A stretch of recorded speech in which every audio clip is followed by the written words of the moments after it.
republic, Dewey long ago observed, is constituted through discussion and debate.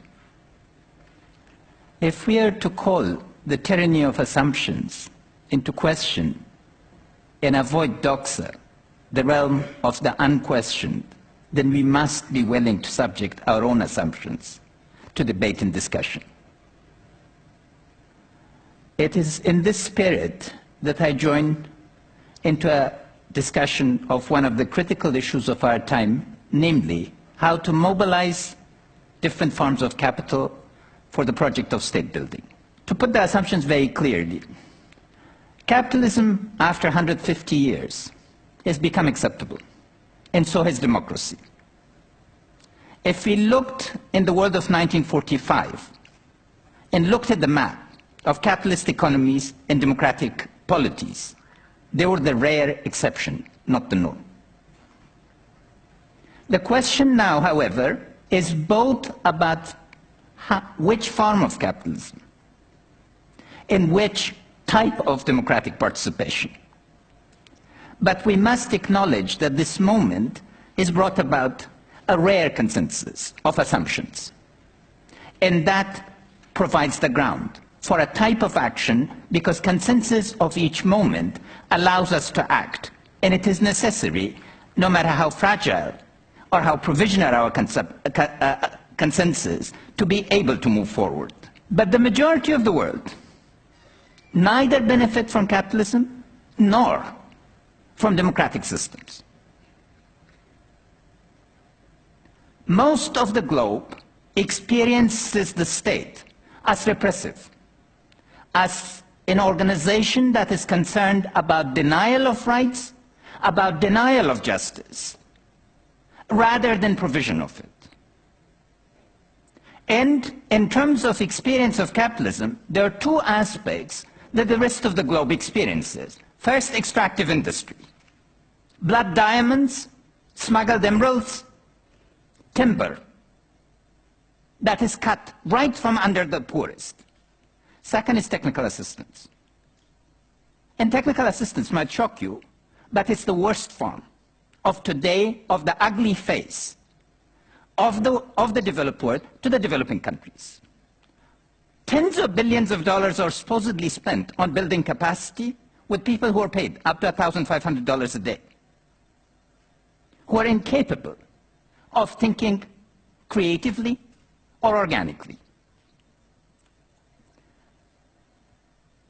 Next assumption, and of course the events of July 7, I express my deep sympathy, and before that September 11, have reminded us we do not live in three different worlds.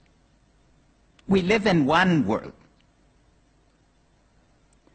But that's easily said, but we are not dealing with the implications of the one world that we are living in. And that is that if we want to have one world, this one world cannot be based on huge pockets of exclusion and then inclusion for some. We must now finally come to think about the premises of a truly global world in relationship to the regime of rights and responsibilities and accountabilities that are truly global in scope. Otherwise, we will be missing this open moment in history where we have a consensus on both the form of politics and the form of economics. What is one of these organizations to pick? We have three critical terms: economy, civil society, and the state. I will not deal with those first two, except to say that uncritical transfer of assumptions from one context to another can only make for disaster.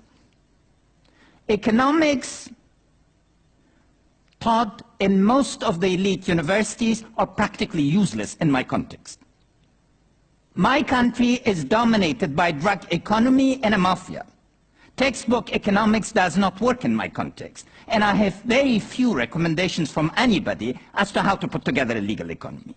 The poverty of our knowledge must become the first basis of moving forward, and not imposition of the framework that works on the basis of mathematical modeling, for which I have enormous respect.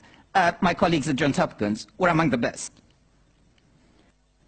Second, instead of debating endlessly about what is the structure of the state, why don't we simplify and say what are a series of functions that the state in the 21st century must perform? Claire Lockhart and I are writing a book on this. We hope to share that much widely.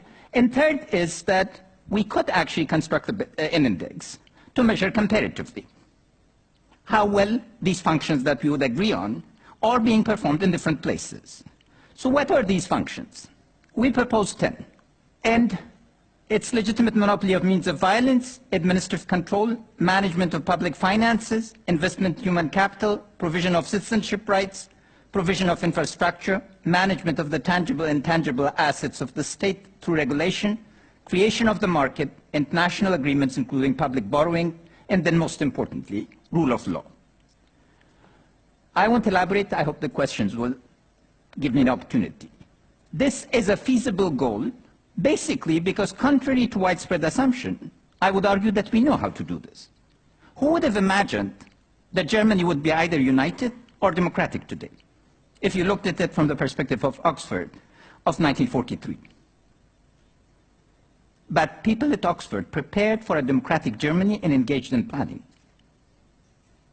And there are lots of other examples. Now, in order to do this, and this brings this group, we have to rethink the notion of capital. Capital, the least important form of capital in this project is financial capital, money. Money is not capital in most of the developing countries. It's just cash, because it lacks the institutional, organizational, managerial forms to turn it into capital. And what is required is combination of physical capital, institutional capital, human capital, and security, of course, is critical. But so is information. Now, the issue that should concern us here, and that's the challenge that I would like to pose to this group, is, again, it takes 16 years in your countries to produce somebody with a BS degree. It takes 20 years to produce somebody with a PhD. The first challenge is to rethink fundamentally the issue of the time. Do we need to repeat the modalities that we have inherited? Our educational systems are inherited from the 19th century. What is it that we need to do fundamentally to re-engage in a project that capital formation is rapid? The absolute majority of the world's population are below 20, and they are growing larger and faster.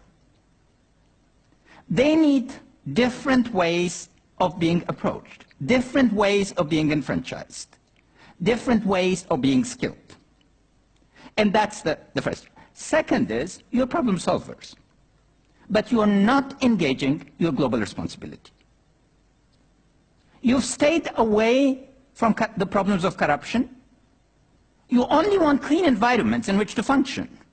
But if you don't think through the problems of corruption, who will? You stay away from design for development. You're great designers, but your designs are selfish. It's for your own immediate use. The world in which I operate operates with designs regarding roads or dams or provision of electricity that have not been revisited in 60 years. This is not right. It requires thinking. But particularly what we need more than anything else from this group is your imagination.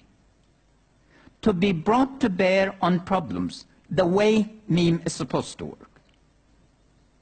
As the work on paradigms long time ago showed, Thomas Kunitz's work, it's in the intersection of ideas that new developments, two breakthroughs occur. And I hope that this group would be able to deal with the issue of state in development and the empowerment of the majority of the world's poor through this means. Thank you.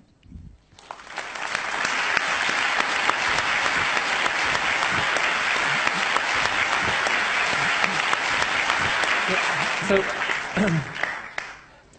Ashraf, until recently you were the finance minister of Afghanistan, country right at the middle of much of the world's agenda. Is the country going to make it? Will democracy flourish? What scares you most?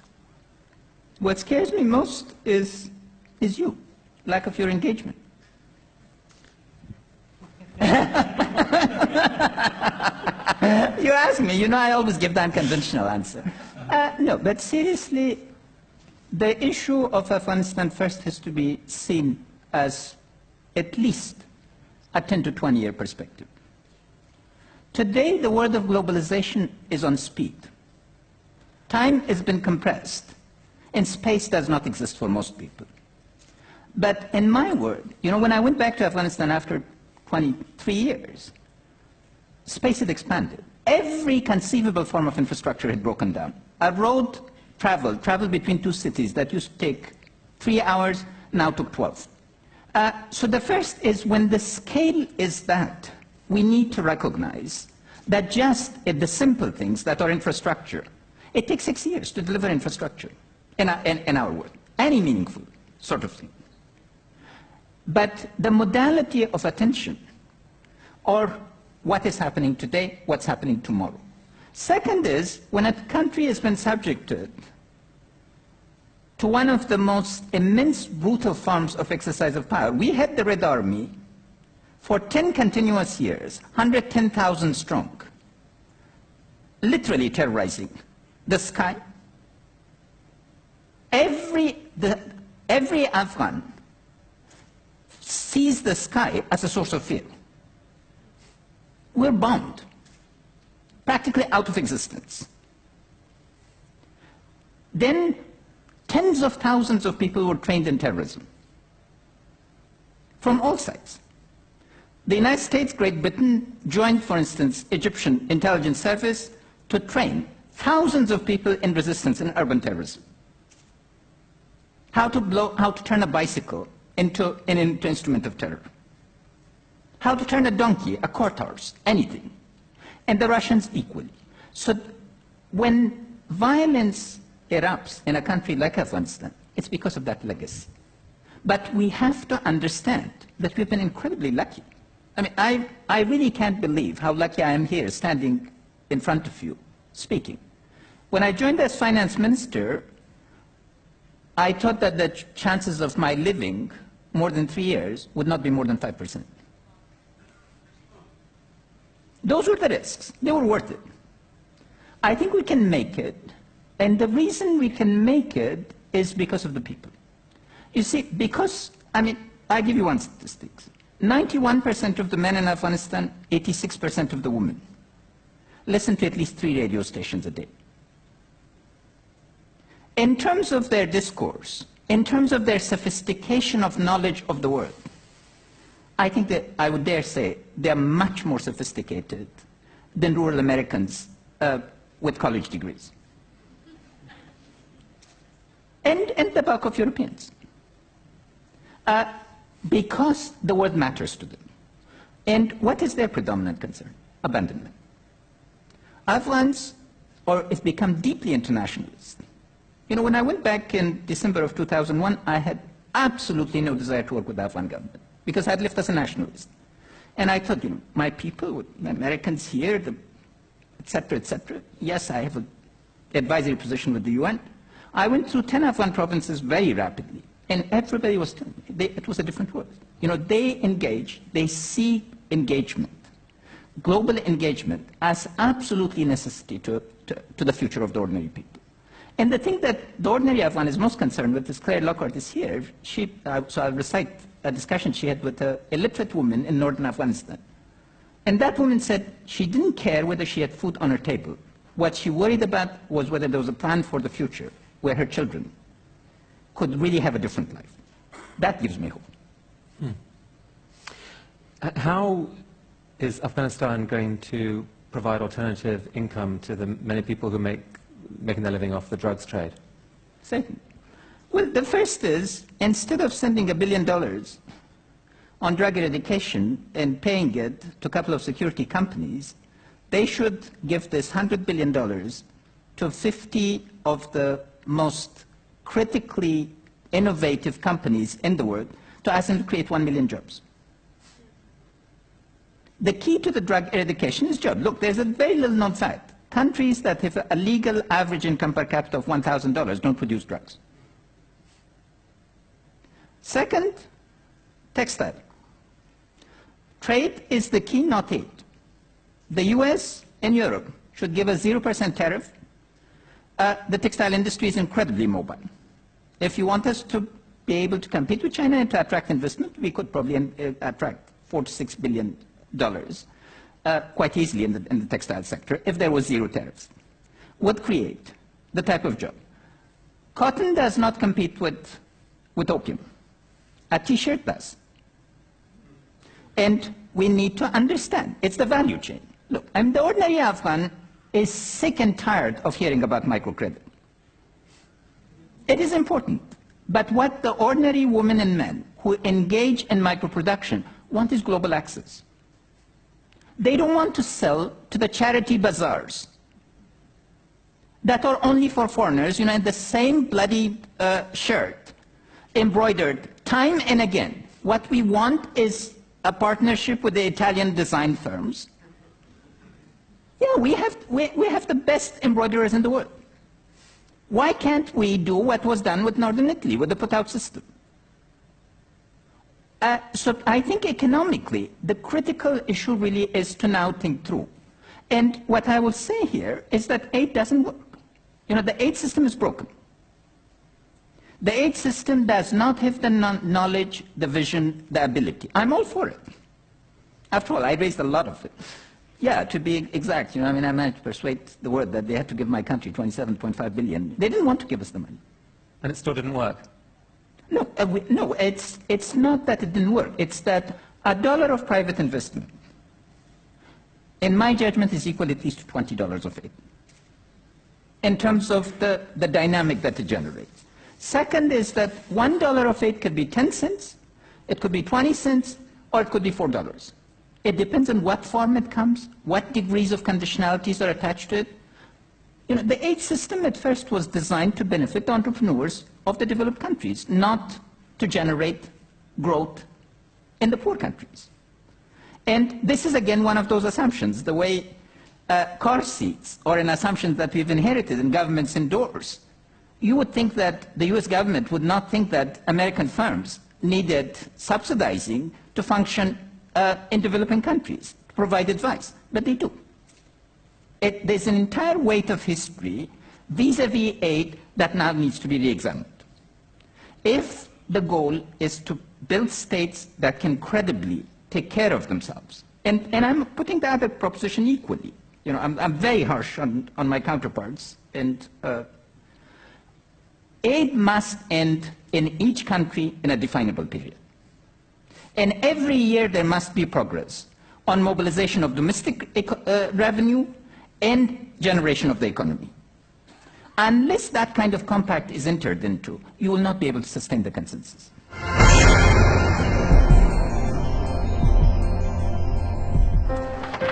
What if great ideas weren't cherished? What if they carried no importance? Or held no value?